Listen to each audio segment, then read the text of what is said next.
From the day when IMP1 received that first message from IMP2, the question has changed from can we do it to okay, we did it, now what is it and what can it do? This is kind of the definition of our generation's relationship with the internet. In fact, most people don't know much, if anything, about how the internet was built or what it was made out of or what it takes to make it work. We just grew up with it there.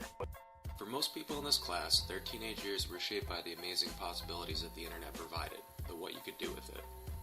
There were things like Facebook and Twitter that were bringing us close together, and sometimes they were bringing us too close. We kind of had to grow up and realize just what existing online was all about.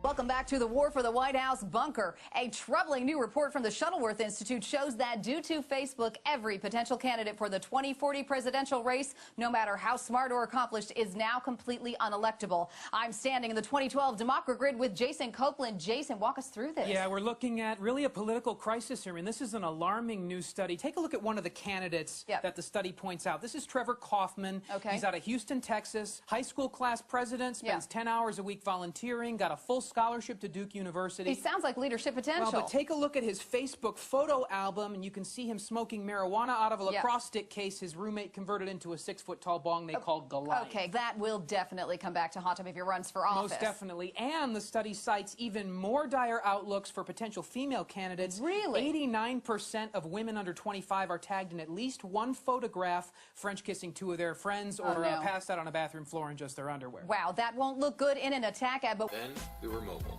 Everything we did online was too important to leave at home. Everybody was updating their statuses and tweeting, sending pictures and sharing music. Everything was relatively free, and the consequences for experimenting seemed minimal. It seemed like everything was on the up and up. People were learning online, inventing and building new things. The wealth of all human knowledge was in your palm, all the time. At some unknown point, the internet seemed to get more severe. A worthy cause could gain exposure to a global audience, while the next month the same guy got his dirty laundry aired through the same delivery process. Social media and hacktivists were liberating countries and shedding light on tragedy, while offensive material was able to be transmitted globally and met with extreme consequences. Private moments turned into sex tapes, and the very identity of the internet was threatened, prompting the giants of the industry to flip the switch on a ton of content. All at the same time, things were getting more transparent and more opaque. Things seem to be getting more contentious as the idea matures. People are staking out their territory and suing the shit out of each other. But will the future of the internet be like the history of the coal industry or the gold rush? Started by adventurous people, profited on by the most powerful, and eventually forgotten by everyone? Or does the nature of the internet prevent that in some way? Does the less tangible property of the internet prevent it from being exploited this way? Are we all really as connected as we think? If we're all connected, then by very definition, the future of the internet will go where we go. We may not have built it, but it is here and will be used for what we use it for. If I had to sum it up, I guess I would have to say that our parents' generation had to see if it could be done. Our job, I guess, is to see what it can do.